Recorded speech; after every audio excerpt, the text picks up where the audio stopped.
hili la utekaji. Yule mzungumzaji namna alivyolisema yeye mwenyewe hafahamu kama ni utekaji. Na wewe hapa nitakupa mifano na wewe useme. Hii nchi imepitia mambo mengi.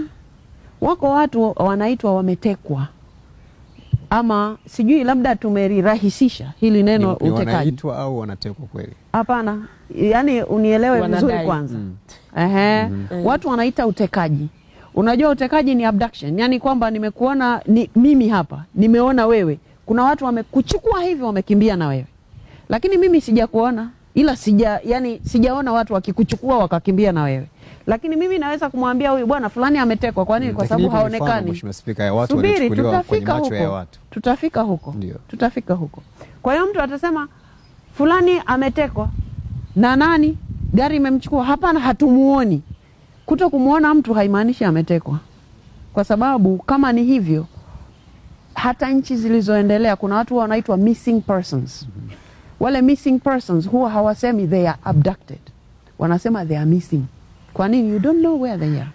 Sasa kwenye hii hoja ya utekaji turudi hapo. Wako wananchi kipindi fulani hivi huku Njombe, wawili wafanya biashara. Watu walisema wametekwa.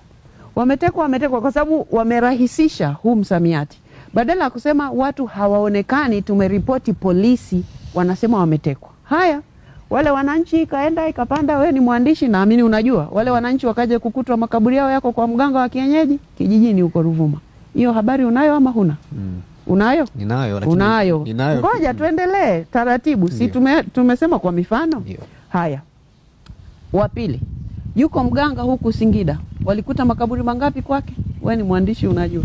Waliyakuta mangapi makaburi? Sikumbuki. Ukumbuki 12.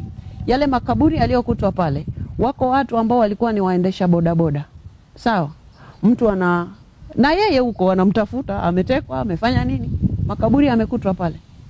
Wale watu iketokea kwamba yale makaburi hayakuwahi kukutwa.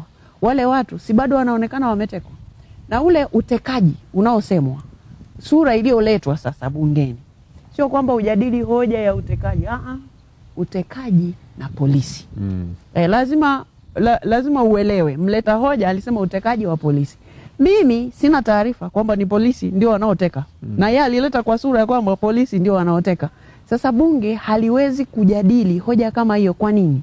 Bunge linapojadili hoja lazima litoe maamuzi, na maamuzi yetu tunatoa kama maazimio.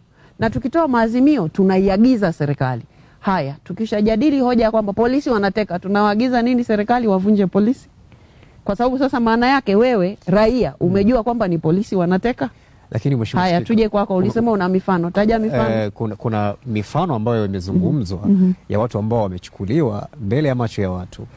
Mbele ya macho ya watu. Raia wanaona kabisa watu wanawachukua. Watu wanawachukua. Ni polisi wale watu? Sasa wapo ambao wanadai ni polisi. Wanadai. Hata wao wamesema wanadai.